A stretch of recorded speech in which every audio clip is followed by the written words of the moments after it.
Multi stomach. Camera.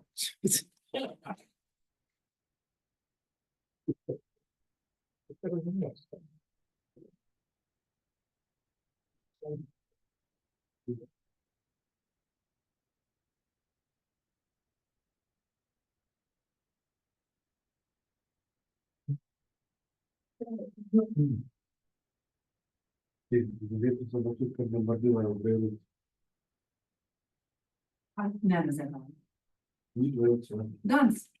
Zdaj narediti, da če ti en kupne 200 raket, pač čez, a boš kar gledal, kakšno znemet, fajn, nekaj boš naredil. Pač bombardirati se še nazaj, ne? Jaz isto naredim. Izrael napada, pa Izrael preko padl, da vas bomo mi pa Če po to, ker so naredili zdaj s temi pejbeli, po vse to zraven stavili. To je pa za medaljo. Ko pa to dobiš do idejo, stari. Toč kaj, gledaš misijo, da je mogoče rečeš. Dajmo mi to. Si ne razmišlja, ne?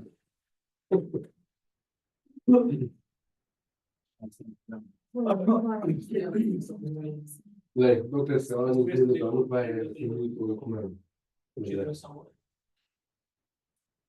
Dobro, da imamo malo vode vmes, ne? Ja.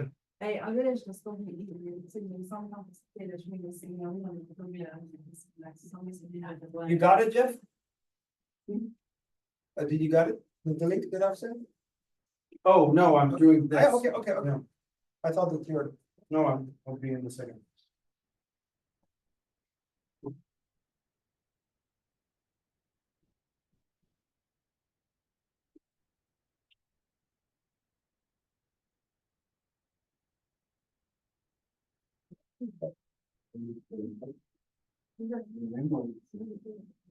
Yeah. Not really good.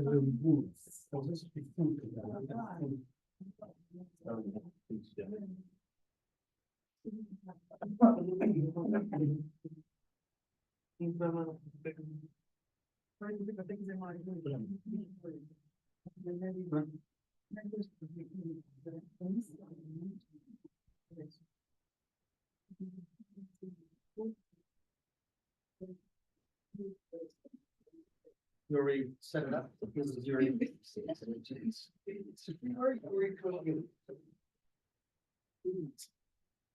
Really.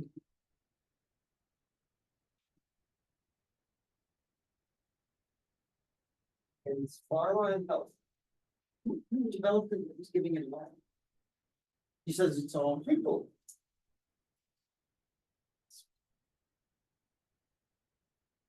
Uh-oh.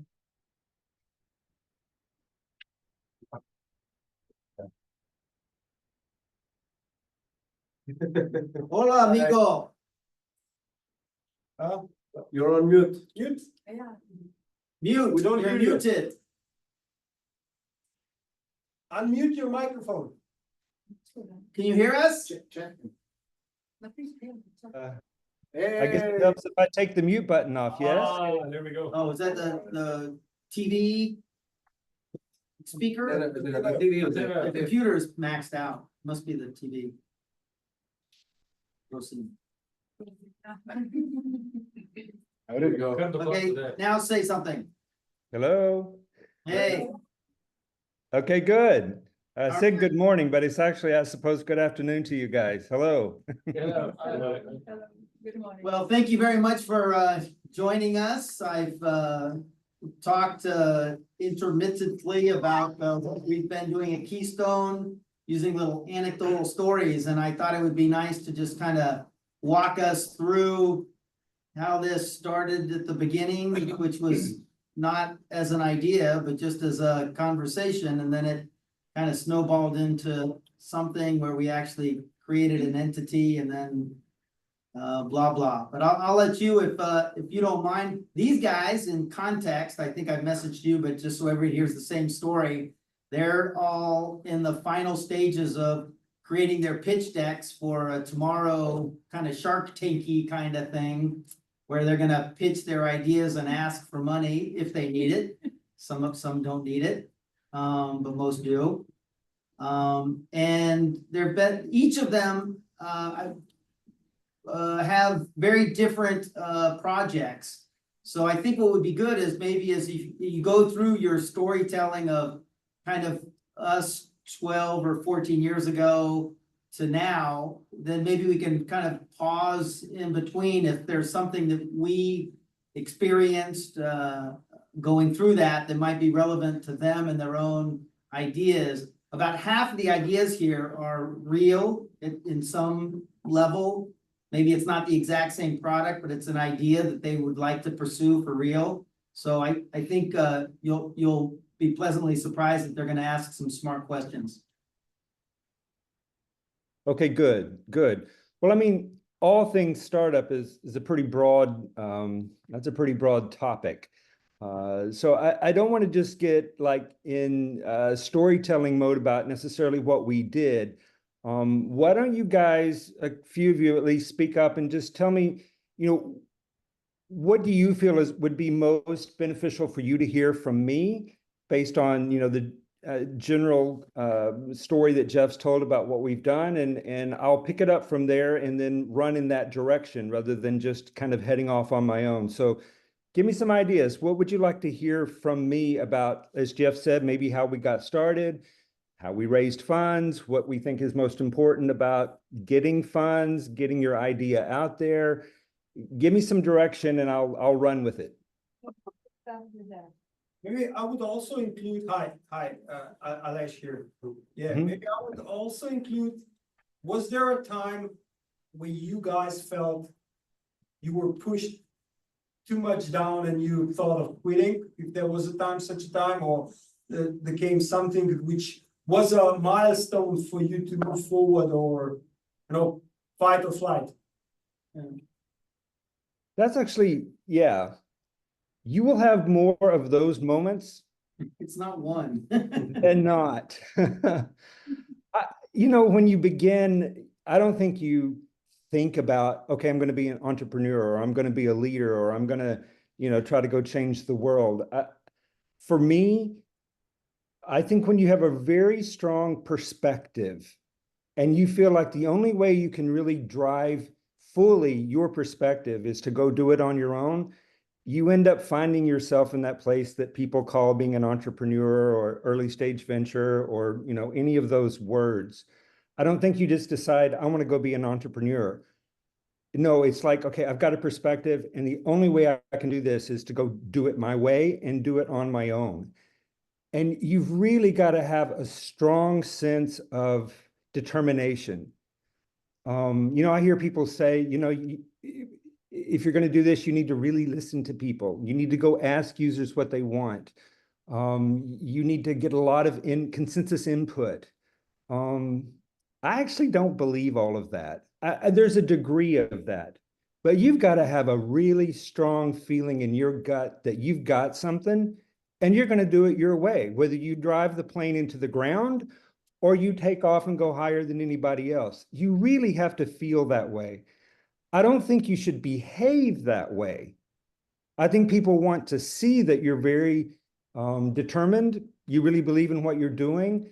You do listen. You're a fool if you don't listen to, stakeholders, potential stakeholders, other people who have done this before. You should listen to users.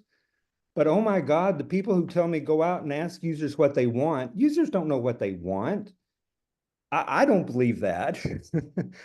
They know what their pains are. You should definitely listen to their pains, because if you're not solving a pain for them or giving them something, new and exciting that they, want to grab a hold of, then you're just off in your own box somewhere doing something. So I think you have to have a really strong sense of, I've got something and I'm going to make it happen. And then you look for the validation points. And are those truly validation points? Am I just drinking my own Kool-Aid, or do I really have tough audiences who react the way I would hope they would react to what we're putting out on the table? Jeff and I have raised over $6 million for this current venture that we're in, and we don't have a product, we don't have customers, we don't have revenue, we don't have any of those things that you would normally throw out on the table to get incremental additional capital, to grow your venture. And I can honestly say, in all this time, I have never asked someone for an investment. Not once. Because if you've got something real and you put it out on the table, you wait for them. Because if you got them, they're going to say, I want to be a part of that. I'm going to invest in some way. Maybe it's money. Maybe I'm going to lend you my endorsement and my name so that you can use it to go out to raise more capital. I want to work for you. I want to help build that. I want my name on that. I never asked someone to come work for us. I never asked someone to put money in our company. You lay it out there. And if it's good, they react. And if they don't, you need to really think about that. Why didn't I get them? Is it my presentation skill? Is it really something about the vision, the idea? You have to be really self-critical that way. So for me, I constantly am seeking and analyzing reactions that I get, whether it's just some average user on the street who says, hey, what do you do? And I explain it. I look for their reaction. And what makes me happy is if they say, wow, I'd like to try that. Or the best thing ever from investors is, I need that. Our first investor, Jeff, have you already told them about that? I don't want to tell a story you've already told. Our very first investor, I was sitting by this woman that I did not know. And I'm not the social person. Jeff is not. Jeff will talk to a tree all day long, and eventually the tree will talk back. I am not that person. Oh, that So hurt. I'm at this dinner and I'm like, oh God, I got to talk to these people. And of course, the woman on the right, she says, well, what do you do? And I'm like, oh, we have this early stage venture and here's what we're doing. And I kind of explained it. And she said, well, I'd like to see that. And I had my briefcase under the table and I pulled out my laptop and I said, well, here's the demo if you want to take a look. Because I just thought if I give her the laptop, I won't have to talk. So then I start talking to the guy to the left of me and she taps me on the shoulder and she says, is this a product? And I said, no, I said, that's the prototype. We're just getting started and yeah, we're excited about it. And she said, well, I need this. Are you taking investors? And she said, Apple needs this. And I thought, oh shit, I should know who she is. And she's actually a major player at Apple. Oh. She wrote a check for $200,000. I didn't ask her for anything. Nothing. And to this day, she is one of our biggest advocates and champions. She has gotten us through some really tough spots. She was on the first iPhone team at Apple and has given us great advice about how you pitch a disruptive versus a comparable product. And that's something that maybe we can talk about a little later, because I think that's, if you don't know the difference in that, and you don't know if what you're doing is comparable, incremental competitiveness, or disruptive, those are two entirely different beasts. They're valued different, they're pitched different, they're marketed different. Everything about those two things are very, very, very different. So I'm sorry, that's a long answer to your question, but you just got to really believe in what you're doing. And you got to constantly be listening, and you just got to go, go, go. I think probably Jeff has already shared with you that we're in a tough time right now because all of our investors so far have been in Central Europe. And once the pandemic hit, our investors, our capital sourcing went way down because people got scared, because we didn't have institutional investors. We just had normal people who had extra money and wanted to invest. And then when the war started, it stopped completely. So now we're in that, oh my gosh, you know, everyone I talk to says, you should stop. This is crazy. I mean, why would you keep going? Well, because I can still validate that the idea and the vision that we have still has a very big home. So we're going to drive through it until we find the way to get that capital sourcing a different way than we got it before. That's why I'm in the US right now. We intentionally stayed away from the US. We stayed away from Silicon Valley. Jeff and I were in Silicon Valley for 20 years, and we know that game. And it's a good game. But because we're doing something disruptive, something that isn't in the marketplace, that's a tough sell. Our toughest audience is a technical audience because they're so used to how it is that the moment you start talking about something that is not how it is, they're like, that's not how that works. And I'm like, exactly. That's why we're going down that road. So you just have to believe in what you're doing enough that you're going to push through that. Now, that doesn't mean be a fool and just hang on to the back of the truck no matter what happens. You have to always be questioning, is that validation really still out there? Is there still a need for that? Is that pain still the same? Can I still address a major pain and potentially have a successful, you know, valuable product in the market? It's a balance. There's not a clean answer to that question. Okay, that was a long answer. I'll try to do better. Thank you very much. You have a great answer. Thank you. Okay. Maybe related to that, you could describe when the ChatGPT announcement came out, how excited we were not about that. Our first reaction was, It's the first time since the inception of this idea that I thought we're done. We're just done. I mean, how can you compete with that? I mean, because, well, how can I really simplify that? maybe I'll pause 1 second. Within an hour, I called Jeff and I called the head of design in India. And I said, tell me what you think. And they were the same way. We're done. And we really, for the first time ever, got in that mode where, okay, we can't validate that what we're doing has a home, has a future that's worth the struggle that we're going through. But then when we decided to just, okay, we're just gonna like let that set for a little bit and think about it. Within probably 2 weeks, I realized this is actually awesome for us. Absolutely awesome. You don't compete with it. You complement it.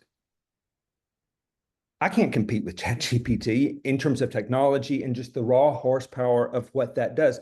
But how do we have that augment and complement what we're doing in a huge way? And it really has turned us, it's turned the vision in a different way in terms of how we present it. The whole idea of our product is it's about you. It's a contextually driven experience. So I need to explain that just a little bit. I know I'm not here to pitch our product, but I'm going to reference that a lot. So you may as well kind of understand generally what it is. Today, when you pick up your phone and you look at that, what are those icons? Yeah, they're apps.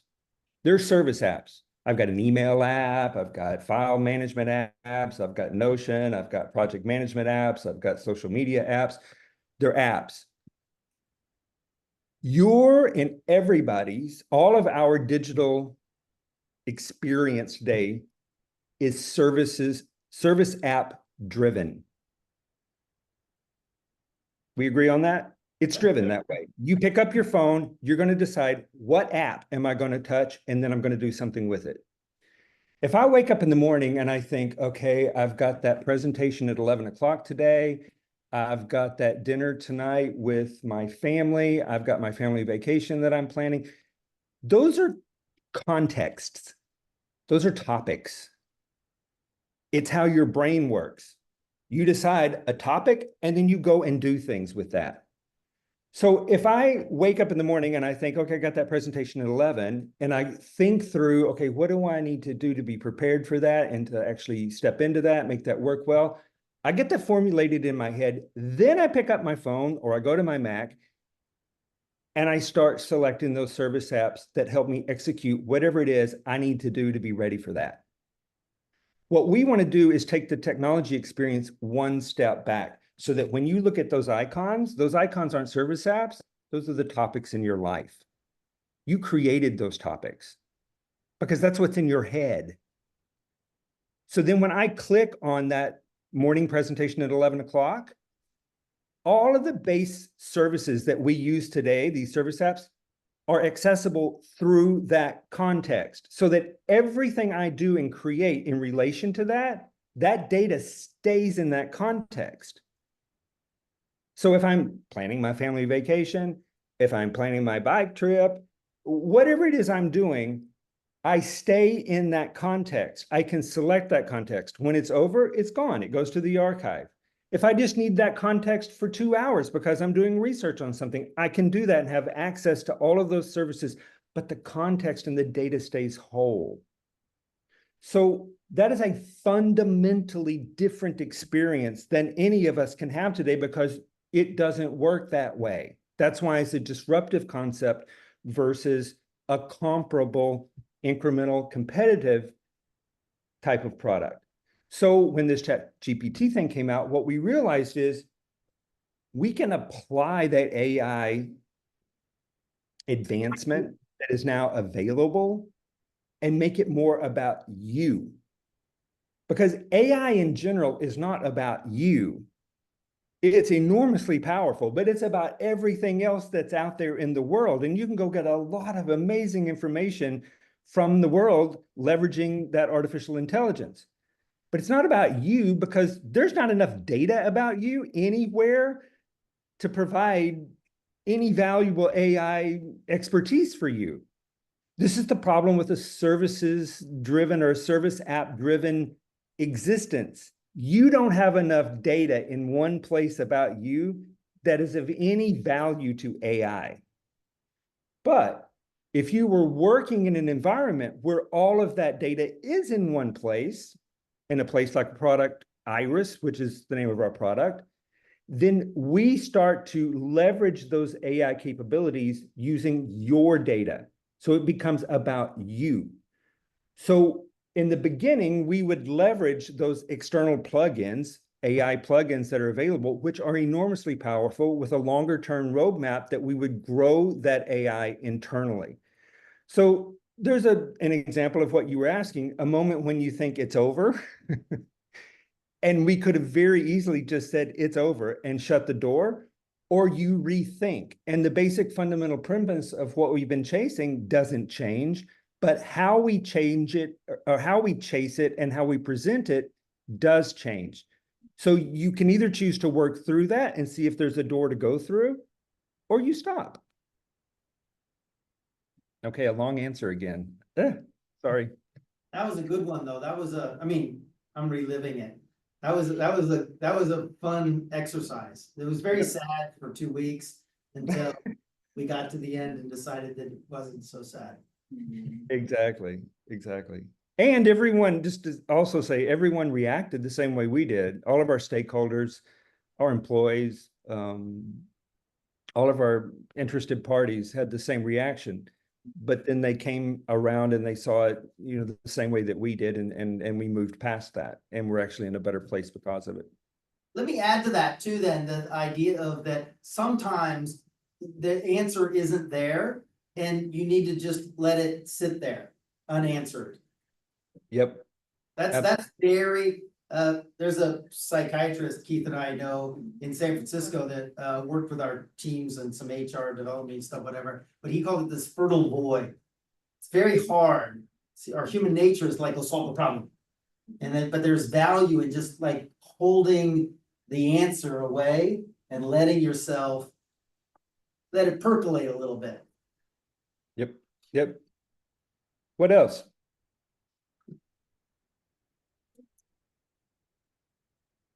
So I asked them to think about their projects and think about what might be an example in Keastone where we've done something that they might find that they will run into in their own projects. Maybe that could help prompt. Yeah, okay, so just relating to the iris.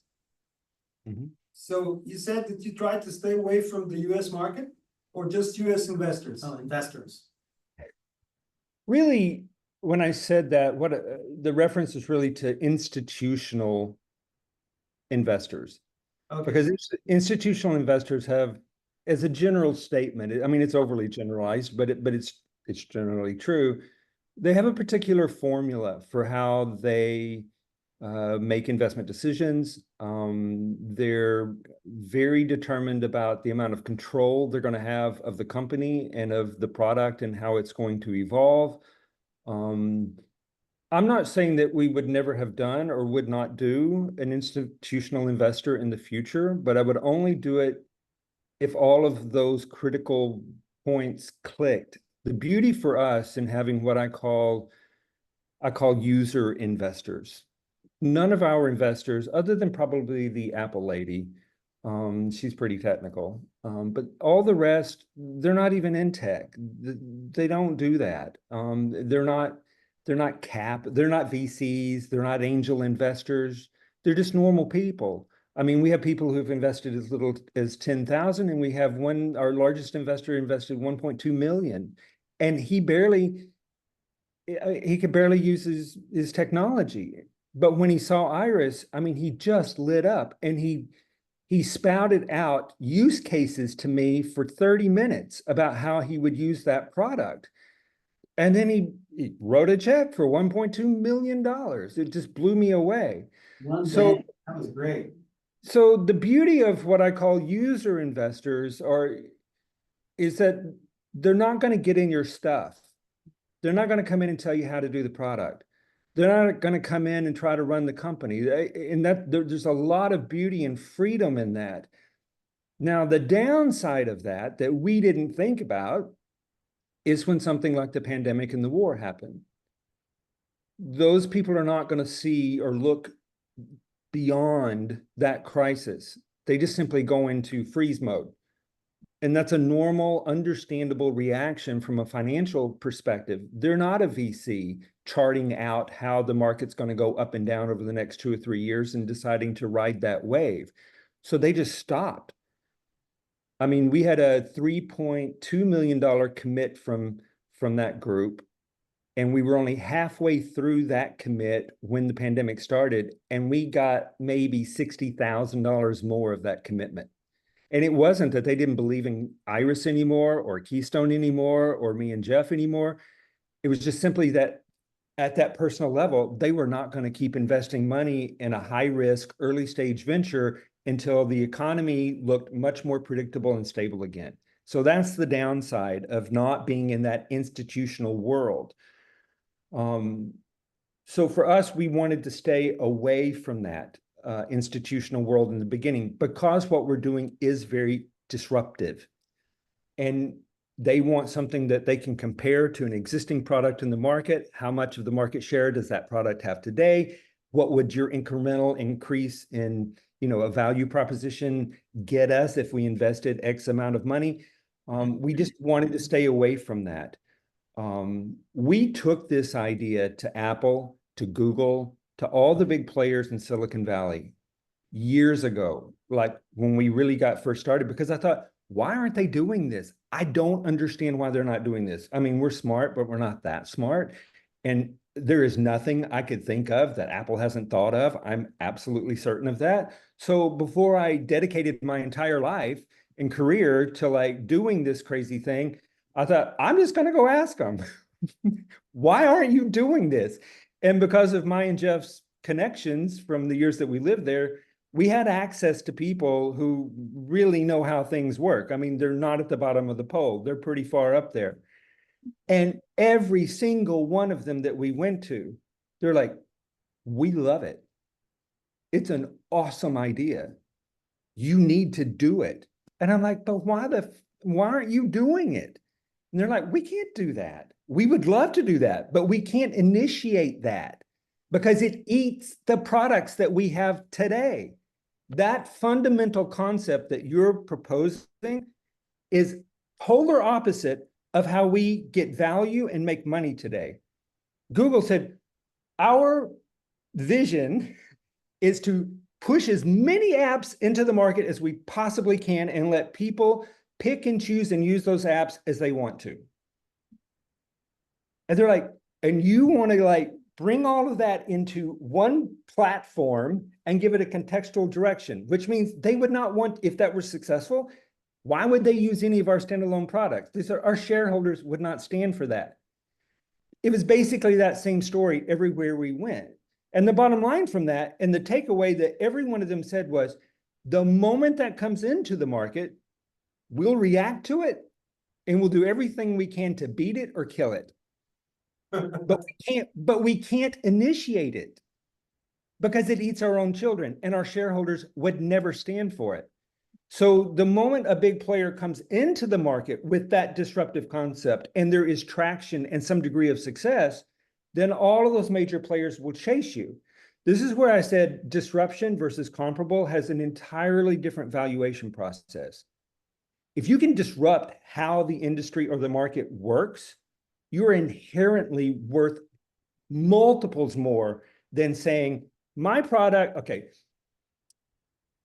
everybody knows what a toothbrush is. I got a better toothbrush. And your teeth are going to be a little bit cleaner with my toothbrush. That's a comparable product with an incremental improvement. If I came out and I said, I've got a way that you can have better dental care and you never have to use a toothbrush again. If that gets traction, you just blew up an industry. You just blew up a market. If it even has the potential to do that, and investors and people believe it could, you're immediately worth a ton of money. Our valuation after our first round closed was $28 million. And we still didn't have a product. We still didn't have a customer. We still didn't have a revenue stream. And we were still years away from being able to deliver that platform. But the reason we had a $28 million valuation was none of those things was the potential of that disruptive power.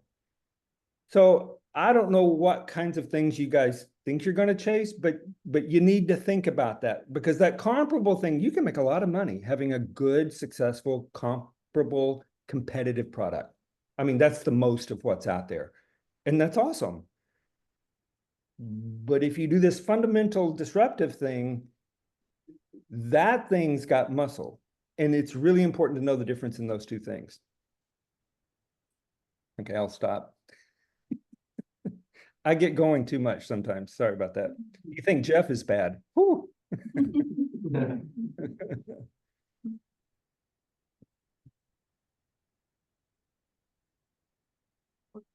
So, I'm sorry, go ahead. Yeah, Elon Musk's vision for X is everything app.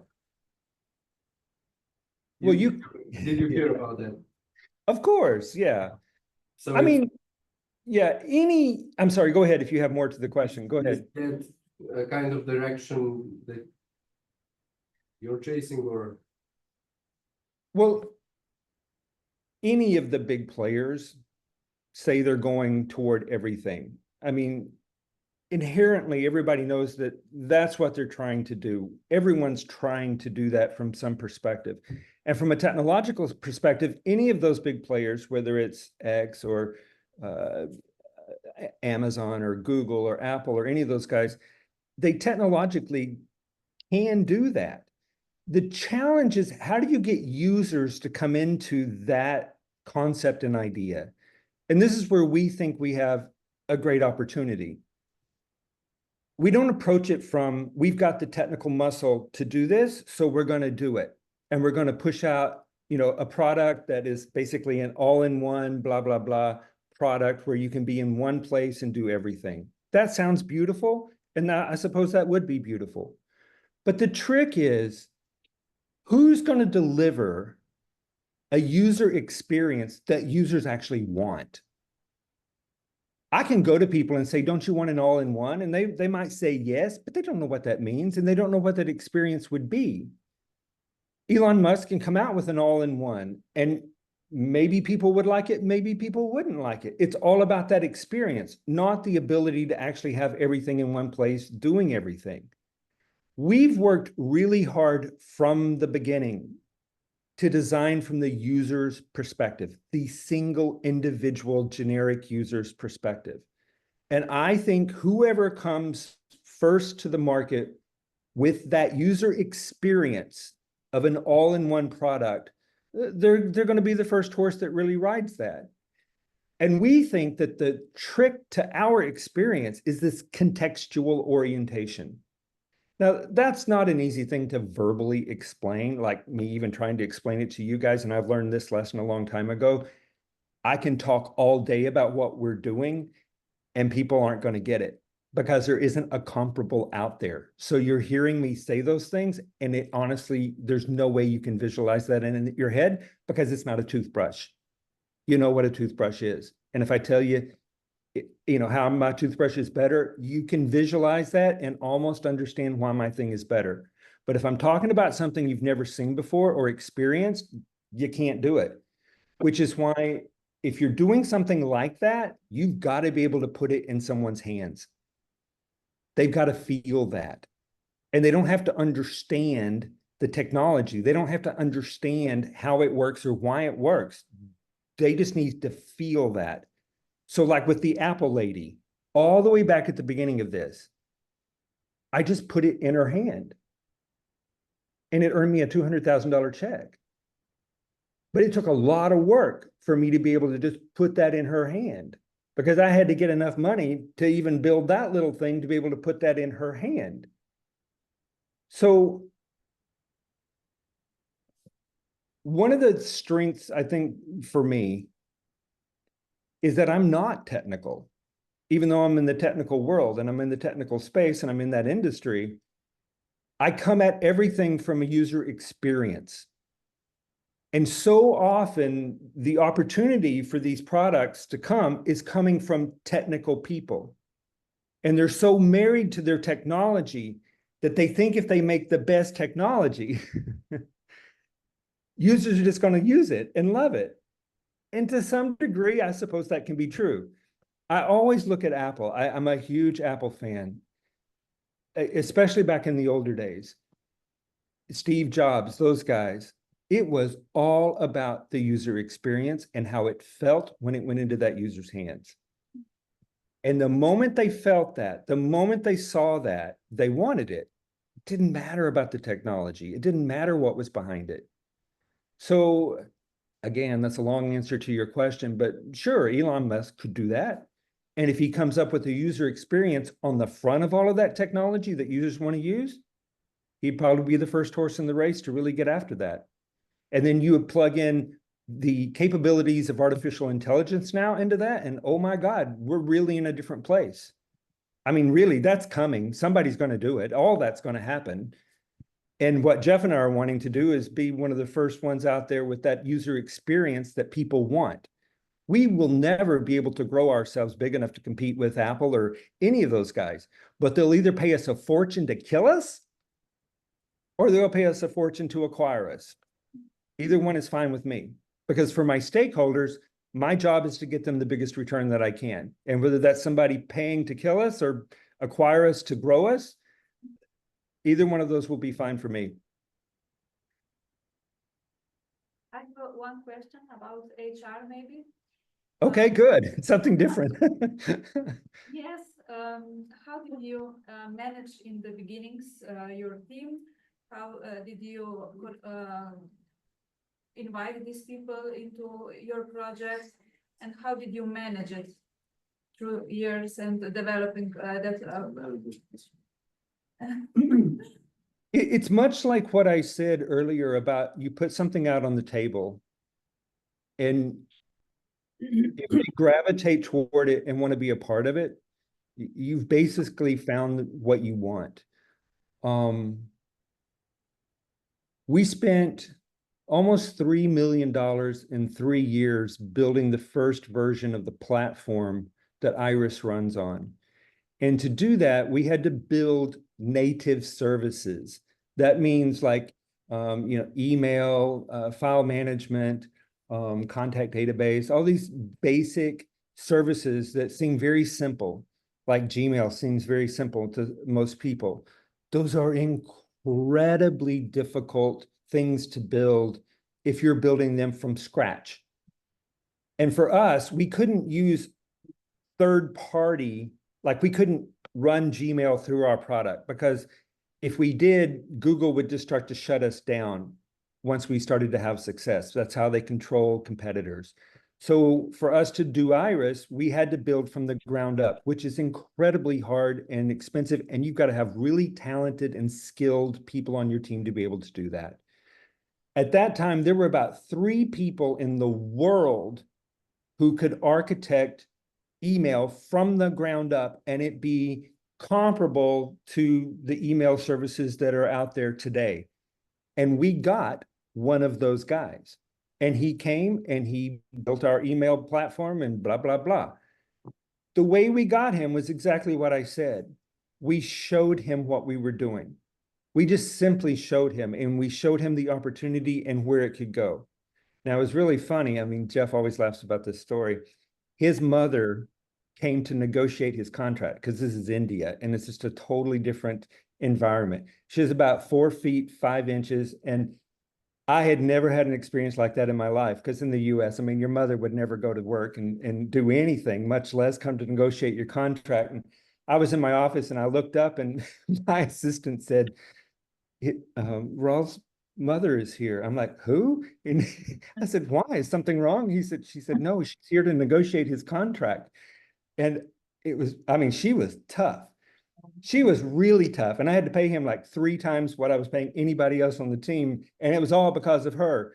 But for us, if you really, really want the quality team that you need, it's all about what you put out there. And it's about getting 1-star player as early as you possibly can.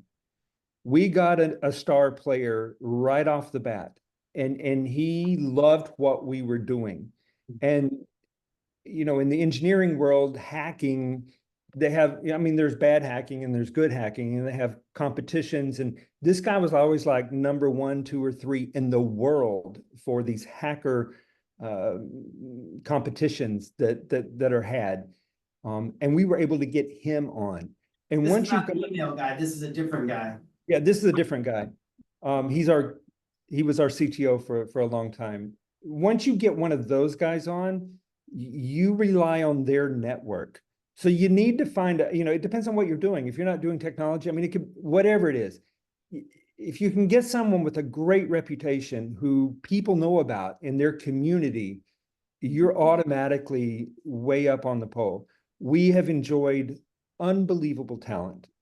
Absolutely unbelievable talent and skill. And it is not because of me and Jeff. I mean, no, none of those. I mean, I told these guys when I hired them, because most of them I hired remotely when we first set up the team in India. I told them on several calls, now I'm not technical. I'm not technical. And I just want to make sure that you understand that. And then when I got there and Jeff and I got there and we had the first full day of sit down, go through everything. The head guy looked at me and he said, oh my God, you're not technical, like at all.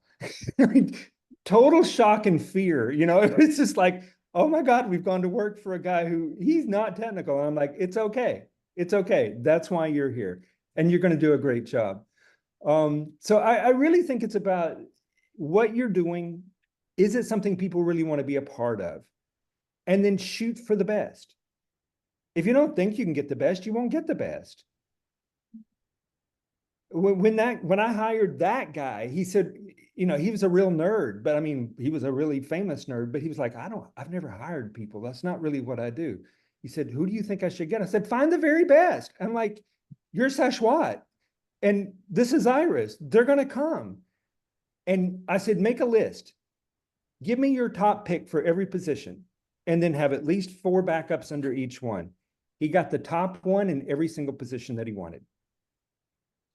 So I think it's a combination of things. I don't think it's great recruiting, and I don't think, I mean, those things have a place and a home. I think in larger organizations, sure, you've got to have more of that standard, big picture, long-term recruiting. You've got to have a lot of networking. But if you're doing early stage venture, it's got to feel early stage venture. It's got to be real and raw, and people got to want to come be on your team. If somebody's not dying to be on my team, I don't want them because it's going to be hard.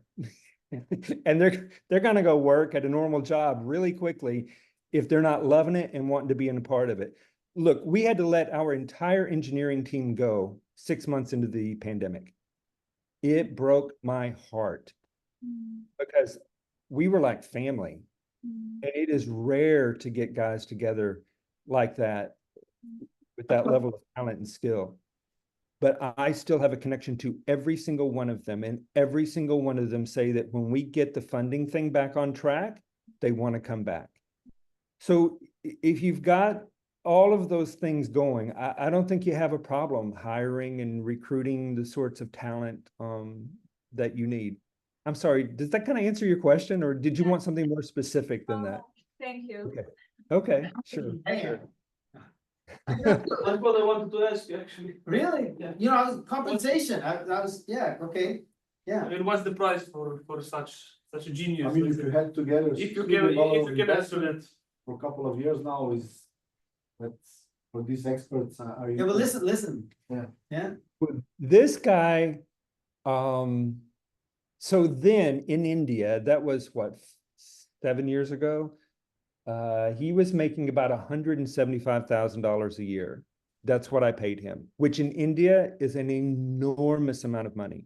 That guy today makes about $1.3 million a year working on the lead Google team in Silicon Valley. And he's 31 years old now.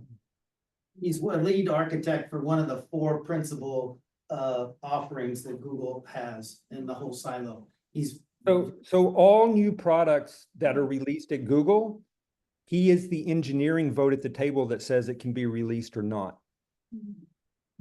And I think he's 31, 32 now. Mom So- negotiated well.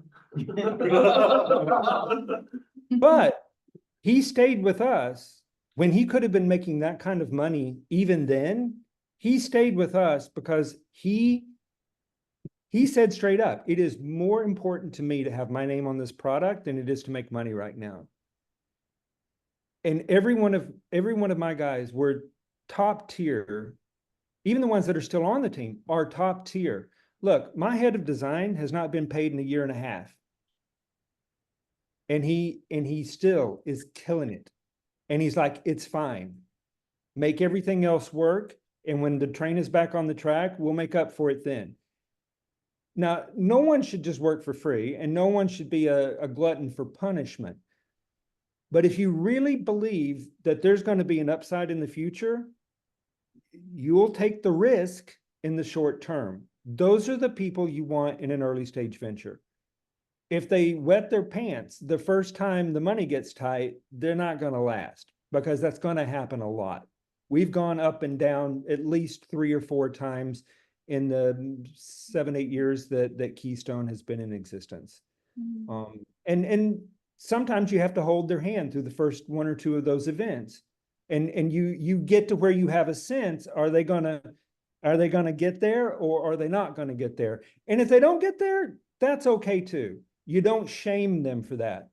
But you need to help people find the right home. If an early stage venture is not the right home for you, then I'm going to help you find a different home. But if it is, then we're gonna hold your hand until we get through the first 2 or 3 bumpy rides. Like this head of design now, he came from a very stable culture, corporate culture environment before he came to Keastone. And now he is so funny. I think he'd live under a bridge before he would, quit Iris and go do something else. So you look for those sorts of personalities when you're doing anything early stage. They got to have grit. How many people do you have now to the team? We have 8 core people. So when everything got tough, like I said, when the funding stopped, our objective became we have to preserve the brain trust. As long as we've got the brain trust, we can always grow the rest of the team back when the funding comes. And the other reason we're holding ourselves in hibernation mode, because we could get relatively smaller blobs of capital right now. I don't want to let the clutch out again until we can really go all the way to product. We were 8 months from product when pandemic started. It was the strongest we've ever been, and we were full bore. We had the full team and we were on track, and that it just killed us. But that shit happens. You can cry about it, or you can figure out how you're going to get to the next place where it's like that or even better. So we've preserved that core brain trust. It's super strong. The guy who Jeff was just describing at Google, he wants to come back and be the CTO as soon as the funding is there. So as long as you've got those sorts of commitments and you're preserving the brain trust, you can go up and down. And for what we do for a living, the design team is where the intellectual property is.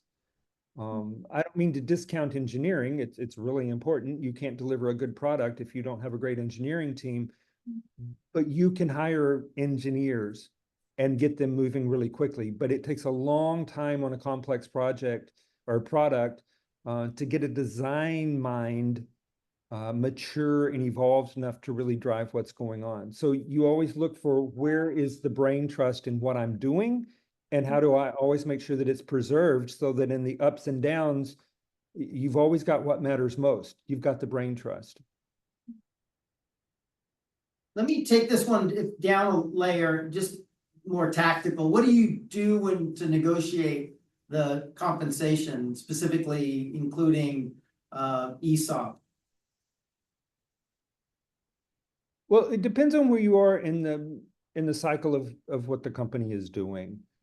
In the beginning, we went out and found what the comparables were in the industry for the level of skill and talent, so that we would know what is the comparable rates for these different positions in the industry, because that's probably what we're going to be competing with.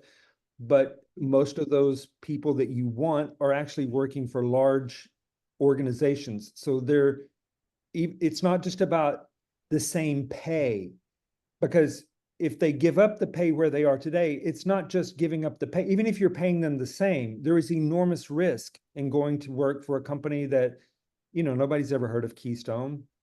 We don't know that the product's going to make it. We don't know that we're always going to have funding. I mean, you're taking a huge risk. So how do you offset that risk in their mind? Well, you can either pay them more, which you usually can't afford to do if you're an early stage venture. So you offer them a stake in the company, and it's usually an earn-in of options for stock. So you have to come up with something that is very attractive to those sorts of people that you want to bring onto your team, which means that you've got to have a good handle on what is the current valuation of the company and why is it valued the way it's valued. Because if you say to that person, I'm going to give you options for, 10,000 shares of stock. Well, that only means something if you can attach a value to it. So you've got to be able to credibly show that person, here's the value of the company today. Here's how we got that valuation. Now, here's where we're forecasting the value of the company to be at this milestone and at this milestone. And then this is how much the value of your stock would grow if we all work together and we hit those milestones. They've got to believe in that. And they've got to have enough maturity and aptitude to understand that concept. Because a lot of people, they don't get that. But that's very prevalent in the tech industry now. I mean, your stock in Silicon Valley, even years ago, you go into interview with a startup, not even a startup, really any tech company. The first thing candidate asks are, what are my stock options? They don't even ask what the base salary is because they don't care. I mean, they care, but they don't care because everybody there is betting on something big in the future. So they want to get on a ride that's got a plausibly great upside, 2 years from now, 5 years from now, 10 years from now. And it's all about the stock.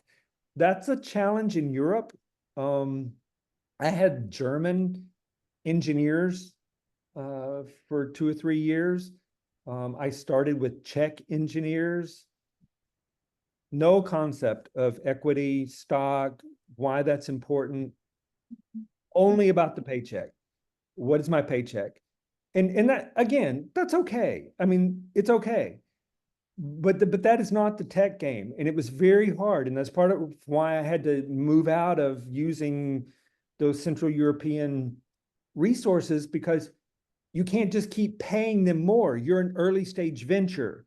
They've also got to take some risk and some downside, because that's the only way you can afford to fund your venture. You can't pay people full salary or 20, 30% over to get them, or you're paying all your money out in salaries that are inflated. They got to take some risk too, and it's hard to get that to understand. So, but in the last few years, I think that that's evolving in Europe. I think that's going to get better and better. Again, I don't really know what you guys are chasing. Maybe you're not in an industry where stock options, I don't know, matter. But for us, that's a really big deal. The stock options are how you get people to come on. Would you mind, let me ask you first, would you mind sharing the stakeholders portal on the option, phase? I don't mean to put you on the spot. Yeah, I don't mind. I mean, you want me to share that now, or I don't know, would you guys want to see, it's a bit of an eye chart, but you can see the numbers, and then just conceptually, don't, I mean, you can look at the numbers, who cares, but like, how does that get presented? What does that mean? Yeah. Yeah, I One of think the that prob- Yeah, one of the problems that I find, like, even like teaching the class or like talking to people who haven't seen something, as much as we can like pull the, screen back and say, here's it's not everything, but here's an example of like what like an employee stock ownership plan would look like, or what the terms of that would be. Or for example, it's like he said, earn in. I don't know if that means anything to you. It means that over some period of time, it could be time bound, it could be the evolution of the company, it could be, some milestone achievement, like we've delivered a product, then the CTO gets, 50% of the stock that's been awarded, but it doesn't come due until they deliver something. But this is where you get buy-in, right? So first of all, you sold them on the idea, but then the other side of it is, and then you're gonna win big too when we all win. But it's not just free, this is like, all the team projects you had at university probably, where 2 people are doing all the work and 4 just like hanging around. So everyone has a specific, deliverable to them. So there's no free rider. You shoot them anyways before they. that never happens. Yeah. So anyways, but this chart is, because he uses the same thing for the investors. They can see, oh, I'm gonna give you $10, or I'm gonna work for you for, 50% of what I'm worth, because I'm gonna get these shares, and then this is the projection, not a commitment, but the possibility of what that could be worth over some period of time. But down to the individual based on your personal contribution to the development of the idea. What I'll do when we're finished, if you're interested, I'll send the link to the stakeholder portal as well as the potential investor portal. They're examples of how you manage and handle those 2 different groups, and they're very important, and they're very different very often. A potential investor is a different approach than someone who's already in the boat and you're trying to show them how you're going to get somewhere. You're much more disclosing with those people, and maybe that would help. On the stock options thing, I think what's most important it can't feel like a gimmick. It can't be a gimmick.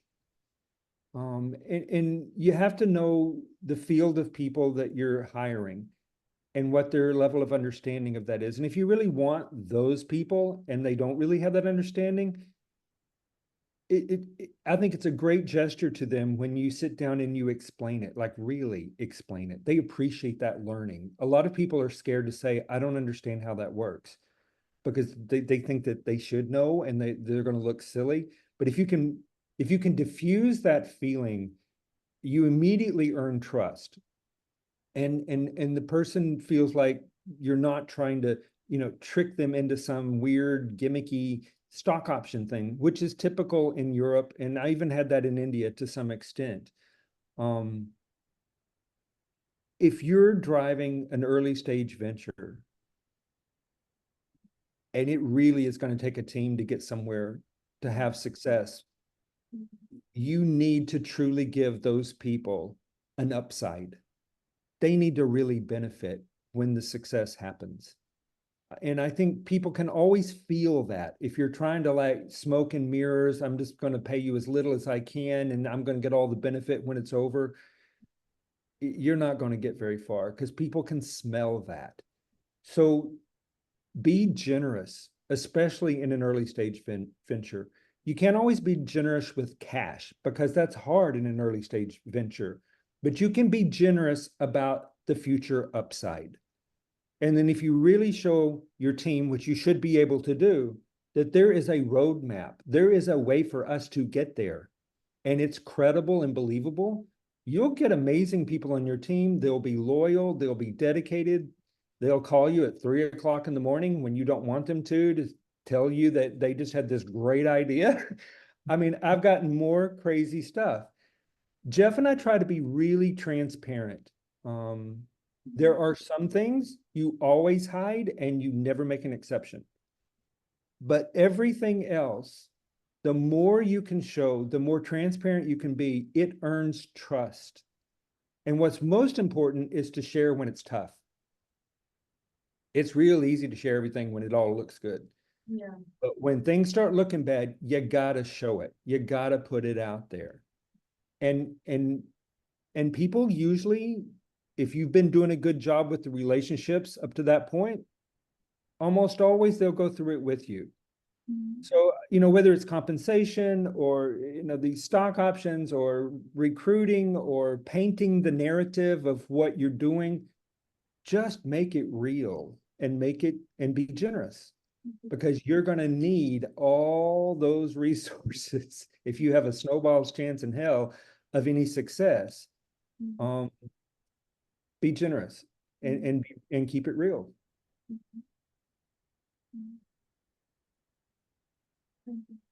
What else? How many shares do you still have in the company? I'm sorry? If it's not, how many shares do you still have in the company? Well, I don't even know. I don't even know the number. You mean like literally the number?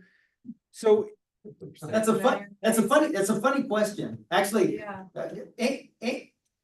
as you answer it, I think you'll hear how so for meaningless the question for folks like you, who I'm assuming you have ideas about going and starting a business, a venture, doing something. Listen, if you've only have $2, spend $1.95 of it on legal and financial counsel.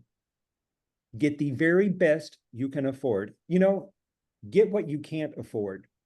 Jeff and I did this.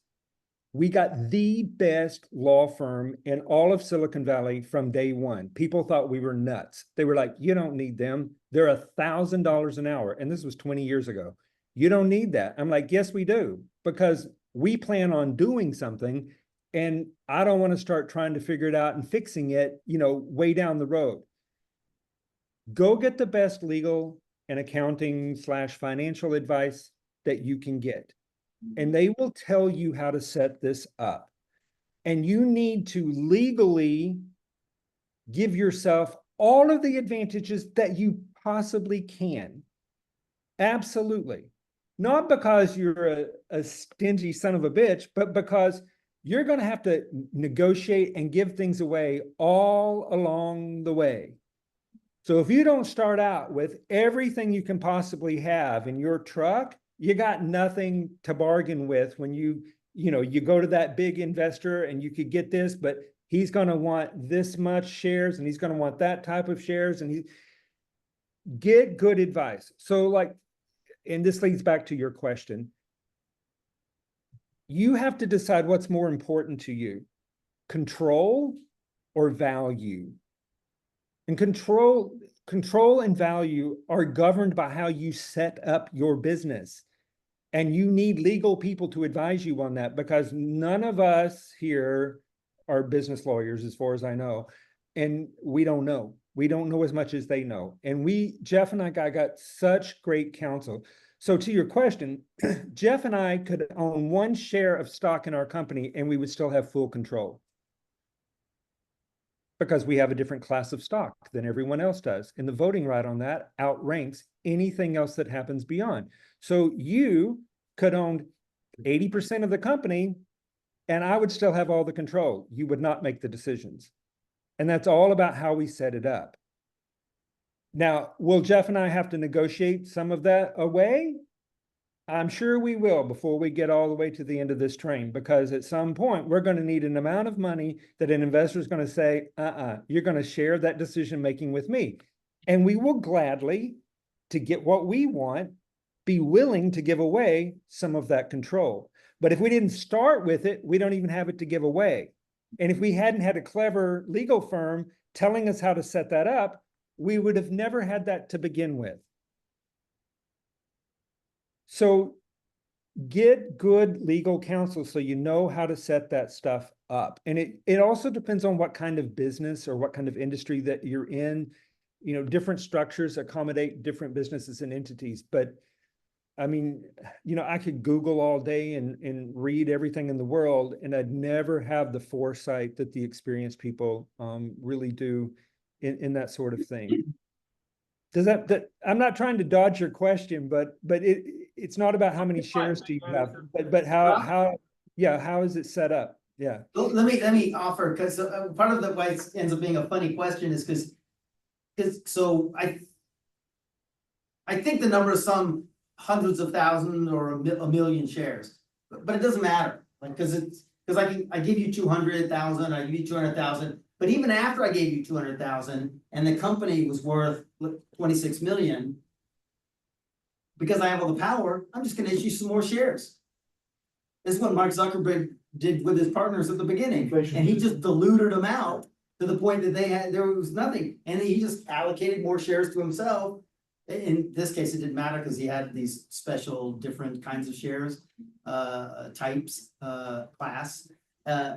But so that's where the number is just it's a silly number. It's just a number, yeah. It's the number plus the valuation plus the control of who can issue more shares or not. Or as he was saying, what's in the contract? And this is where we don't want to go too deep, but I do like to give you specific examples because they're valuable.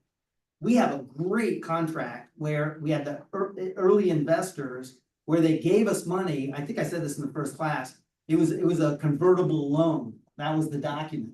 And the loan was whatever, some 3 or 4% interest, but never payable. It just got added to whatever the outstanding debt was on the loan. But and then there was some clause in there, if some 50% plus one of the investors agreed to shift it to shares, everyone had to go along. So it ended up, correct me if I'm misrepresenting that, Keith, but it ends up that we're taking all of our investor pool, and we have, I think, a couple 250 investors, but they all end up having to move along into this conversion from a loan to shares, and then still we retain the right to issue more shares. So but we're not screwing anybody, but we could, You have option. we have that option of just, but I mean, this is where your name is what's most important, because, you know, we could, you know, screw everybody, but then, you know, that's who we would be, but you do want the control to give you the flexibility as you're negotiating the next deal. And the next deal is the next pot of money that gets you to the next critical stage, that makes everybody's, you know, whether it's share-based or percentage-based, their value goes up. I have one question. When is the right time to make conversion to shares? That's a good question. So when you start your business or your venture, if you've got all the money yourself, you don't have to worry about evaluation, because who cares? You're just going to invest your money until you do what you want to do. But if you want any money from anyone else, how do you determine how much of the company you're going to give them? Let's say it's a share company. How are you going to determine how much, if I'm going to give you $1 million for your venture, how do you tell me how much I'm going to get of your company? I mean, do I get 90% of your company? Do I get 1% of your company? Do I get half of your company? How do you determine that? I mean, you don't have a product yet. You just started. So how do we get a valuation? Storytelling. Somebody's got to come up with a. My legal team. Yeah, they have to pay. Okay, the answer is it's completely subjective. So for us, when we went to our high-priced legal team, they're like, you need to do what's called convertible debt. It's very normal. It's very common. Of course, it's not common in Europe, and we had to explain it to everybody, but it's called convertible debt. And the only reason you would do that is because it is almost impossible to establish a valuation that everyone's going to agree on in the beginning. So, okay, I'm going to basically lend you $1 million. And it states in the contract that you're not going to repay that loan in cash. You're going to repay that loan in stock in your company at some future point based on a valuation. So we're going to let the company mature and evolve. We're going to let the product grow and evolve. And at some point, we can either agree to what that point is, or it can be open and we can agree in the future when that's going to happen. At that valuation, based on that valuation, then it would determine how much of the company, how many shares I would get for my $1 million that I just invested in your company. So that's what we did. It wasn't a trick. It wasn't a ploy. It was really the only sensible thing you could do, because there was no way to have a credible valuation at the beginning of the company. So 3 years into it, we converted 4.1, I think it was about $4.1 million in convertible debt. We converted it to shares at a $28 million valuation for about, our first round was only 14 investors. It was a relatively small number for that much money. The second round we did it, we sold stock. So it's a direct stock purchase. So you have to define those things based on where the maturity and the evolution of your company are. And it's all based on how do you get to a valuation at those different points.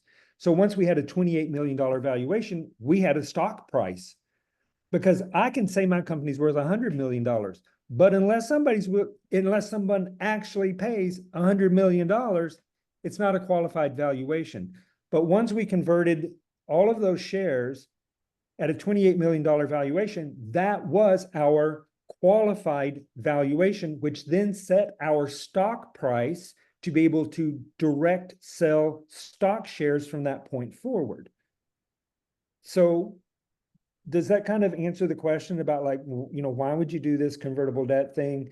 It's really all about valuations. If you're running a stock share company, your whole life has to be about, how do I get that stock valuation up? You can have the greatest product in the world and everybody love it, but if you can't get your stock value up, and the only way your stock value goes up is based on what people are willing to pay for a share of stock in your company. how do you get them to pay more money? Are they focused on the potential impact? Are they focused on your current revenue or your current rate of increase in, I mean, what do they care about? You have to know that. And if you don't know that from the very beginning, you're going to be in trouble. You're playing house.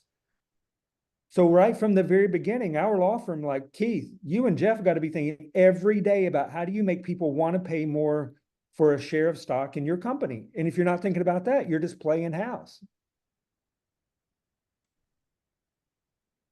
Thank you.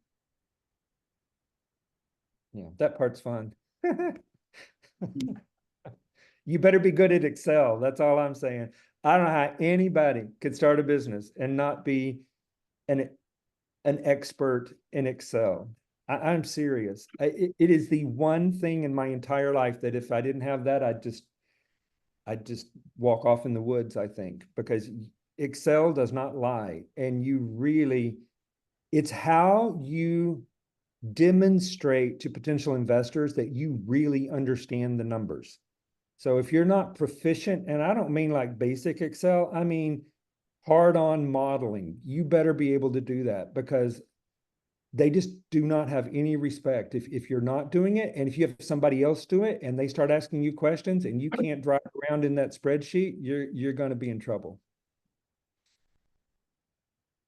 Let me add though, that it's not, these aren't like advanced functions in Excel. This is just, as we've been talking about with your pitch deck, where you're talking about your go-to-market strategy that articulates what money you're gonna be spending in marketing, and what's the revenue model, how much money you're gonna make versus how much money you're gonna spend to get there, and over what period of time, and what's your source of the cash or money, what's the use of the cash and money. These are all kinds of a lot of different things, and how do you organize that? And if you're not organizing it in a really structured way that allows you to model what if analysis, then you're gonna get, nobody's gonna give you money, because and if you can't do that, you need to hire somebody that can do that for you.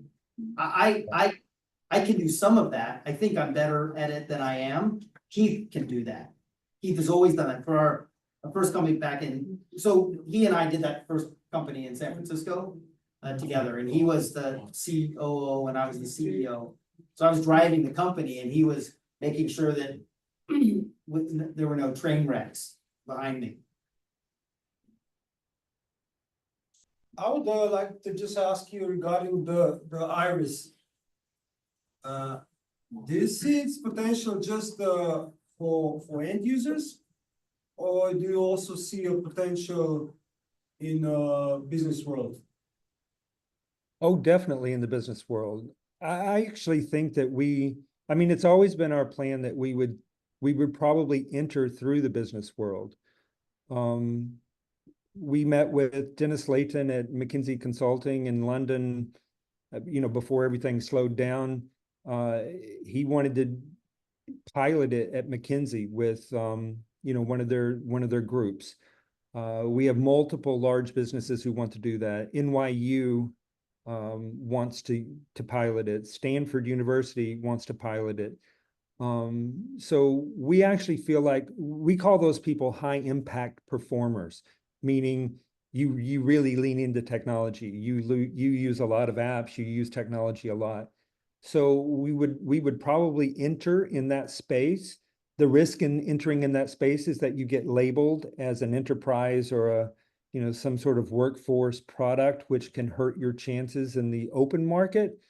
So when the time comes, we'll have to weigh, do we want to take that risk to get quick traction with people who pay for those sorts of things? Or do we want to go for a more mass market approach, which is actually much more expensive and tough, but if you make it there, then you've really made it. So yeah, I mean, to us, anyone using technology could benefit from that change in, from a services app driven experience to a contextually driven experience. And let me just say one more thing about that, because it's my baby, I can't help it. what's so cool to us about this contextually driven experience is that you don't have to teach anyone how to do that. We're already all doing that in our head. It's how we think. It's how we drive. It's how we get anything done. We're already doing that. We just want to back the technology up that one step, and you capture that and let the technology drive from there. It's an orientation shift. You'd still be using the same, basic services. You'd still be using email. You'd still be using chat. You'd still be using file management. All those things would be built into that. But it's that driving point. It is really such an enormously fundamental shift in how you would pick up a device and proceed.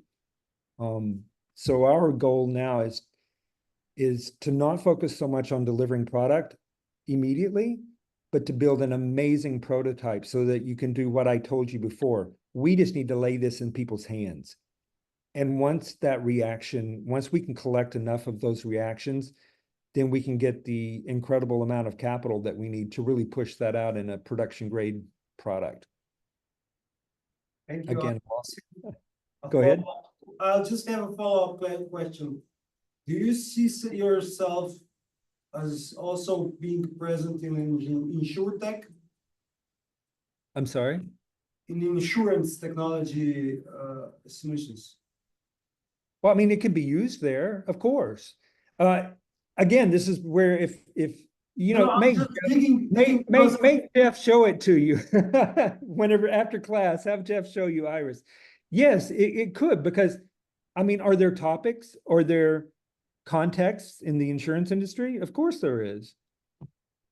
Yeah, so it could definitely be used that way. Okay, thank you. Yeah. Thank you. But I appreciate the interest, and seriously, I'm not joking. Get Jeff to show it to you after. No, I'm gonna go back to you. Open your app up and share your screen.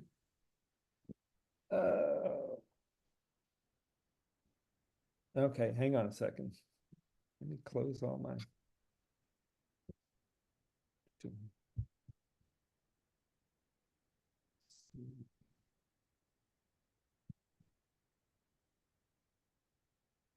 I'll have them sign non-disclosure agreements before we leave. I'm not worried about that. Just trying to close everything that's on my desktop. Hang on a second. Oh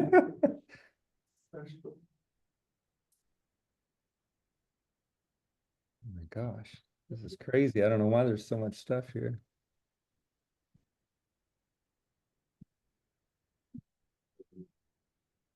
Okay.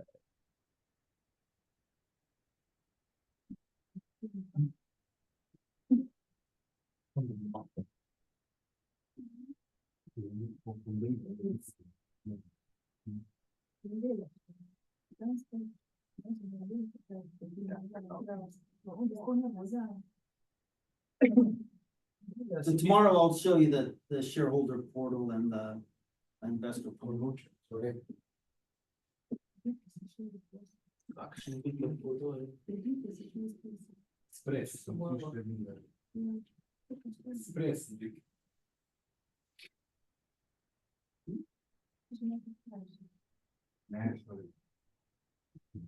Viu se me casasse em tudo.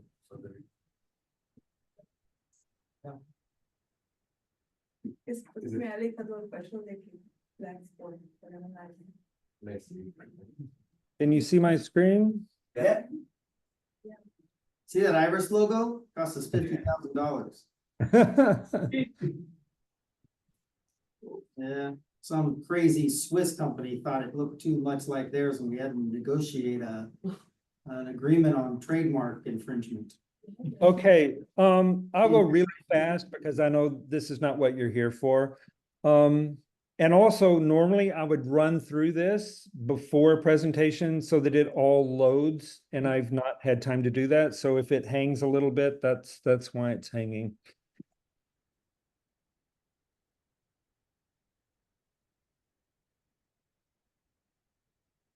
So that context, the vehicle for the context and the product, we for now we're calling it an Iris room. So I think the best way to show what an Iris room does is just to create one. So you can give the room a name. You can give the room a cover. You can give it an icon. You can decide who's going to be in the room. Is it only going to be you? Are you going to invite other people? Are you going to make it public? Well, in the beginning, let's just make it only for you. So let's create the room. So now we're in the room. Whatever you want to do in this room, you want to add spaces to be able to do that. So some of the template options that we've done here is like free form. You could just simply start typing in this space. You could create a gallery space. You could have a whiteboard space. You could create spreadsheet space, presentation, project. Let's start with the gallery. That's something that we all know. You can drag and drop or upload images into this. You can format them in any way that you want them formatted. So now I have my images space in this room. Let's create a presentation for this room. I can give it a name. I can give it some text. I can give it some pretty, a little more pretty. I now have my presentation space in this room.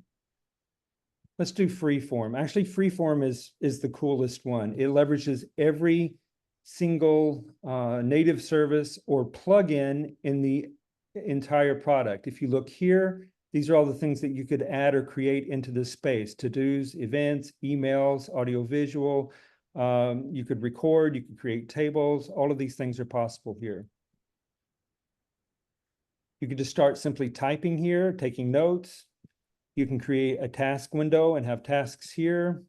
You could drag and drop or upload files into this window. You could create or associate emails that have something to do with what you're doing in this room. You can have a meeting here, have the audio notes recorded, come back and listen to it later. You can drag and drop any sort of media that you find on the internet. And then you can come and you can arrange anything in this freeform space and modify the layout in any way that you want to. So now I have my freeform space. Let's add other people, invite other people into this room to interact with. Now, as you can see, these spaces I've created are locked. Only I can see them or access them. So now I can go to my contact database. I can select these people.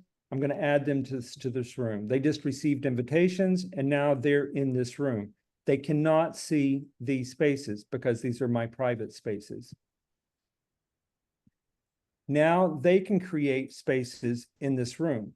And as you see, they've shared their spaces so I can see what is in theirs and we can all work here, but I still have all of my private stuff right here.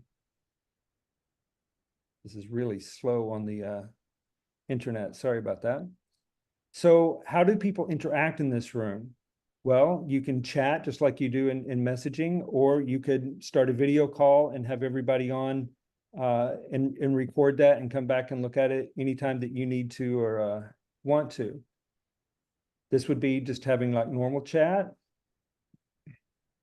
Let's make the room public. Are you sure you want to make the room public?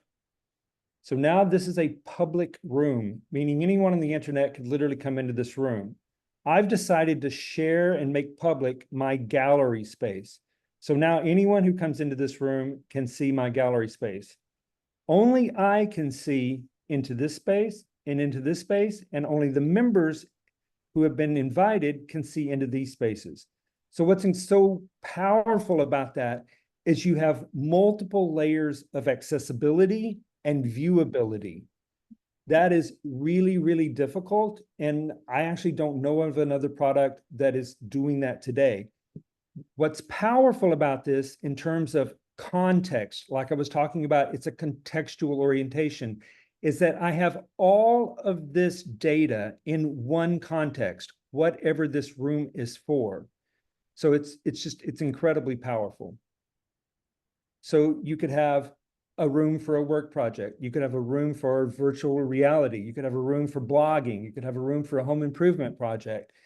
You could have rooms for all the topics in your life.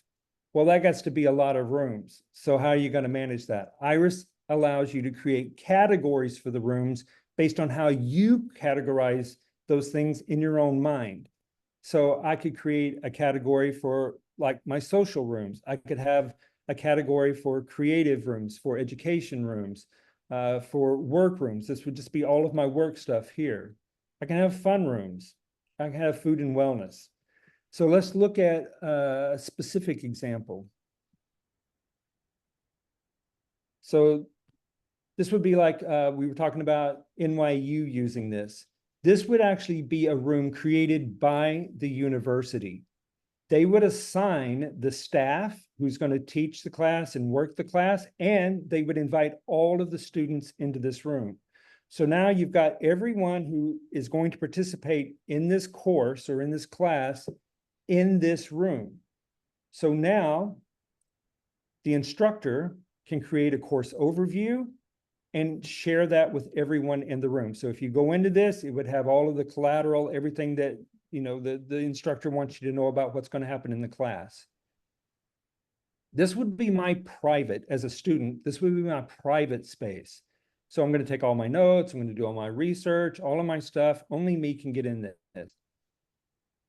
This would be a space that's created by the university or by the instructor, where it has all of the class schedule, everything related to specific dates. So if I opened this, I would be able to see that here are the past classes. If I missed this class, which was a practical debate, I can play the recording and, you know, see the visual. Any collateral that was handed out is attached here.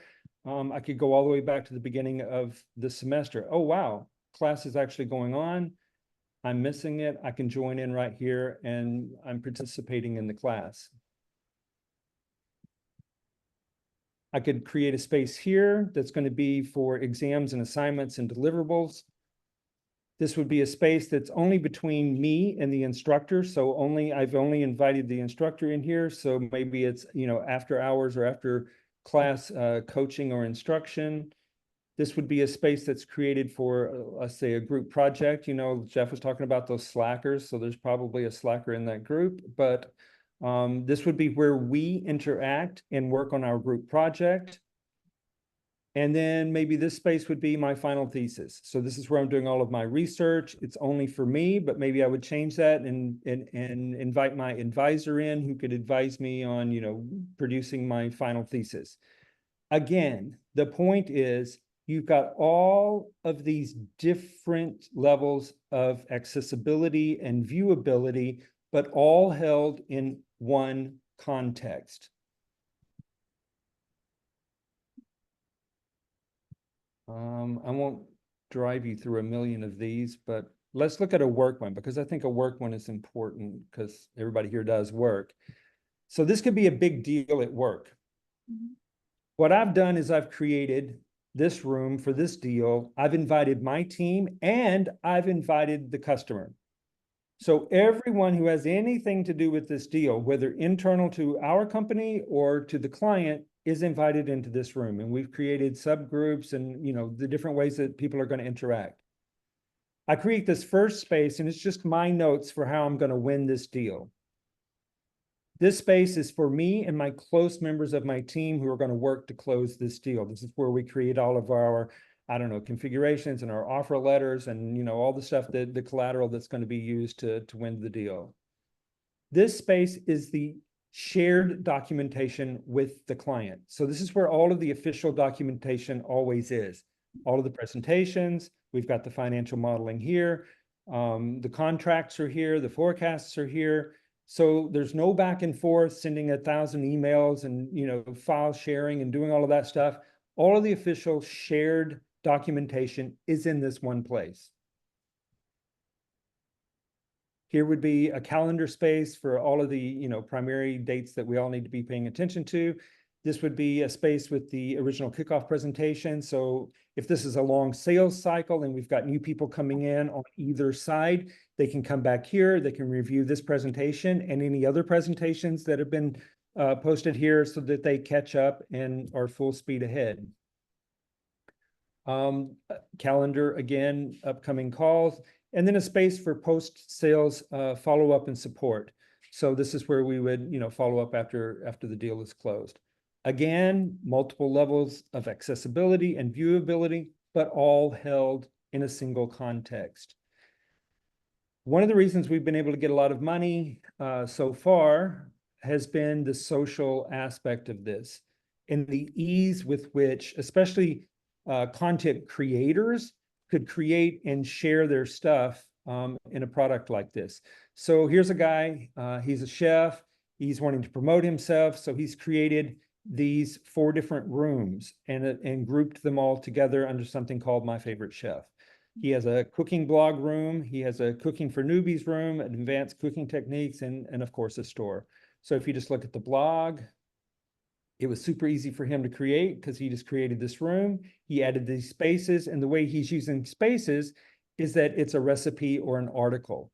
So he just creates one every time, and then all of his followers get a notification and they come here, and if they're interested, they look. So maybe, okay, I'm going to look at this.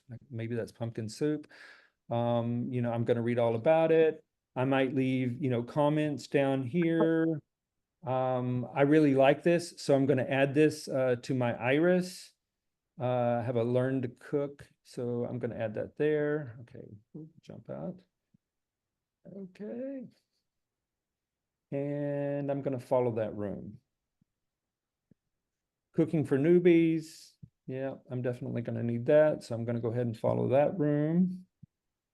Advanced cooking techniques. He's going to tease me with an introduction. But if I want the real deal, I'm going to have to pay, and that's $19. Okay, I'm game. I'll do it. So I pay, and now I have access to all of these. And of course, everybody has a store now. This would not be a store that Iris originated. This would be a plugin that is either free or you're paying for. So any external programs to, you know, products like this, you would be able to just plug it into Iris, and then it would feed into these rooms. So he automatically has a space. I'm sorry, a store. So the big advantage here is just the ease of use. There's no having to go out and have websites and links and all the different things that you have to have today. It would all be here. So one of the other route to market strategies for us, if we didn't go into the high impact performer space first, would be to go after content creators in the social space and try to show the ease of use and the power of how Iris works. And then that would pull potentially their follower base into Iris. But we're too far, it's too early for us to really decide on those streams today. Okay, I would normally go on and on and on, but I'm not going to go on and on because this was not why you really came here. So is that a good enough place to stop, Jeff? Yeah, certainly on the demo side. I don't know if they have any final questions of you before we let you go. You guys have Okay. any-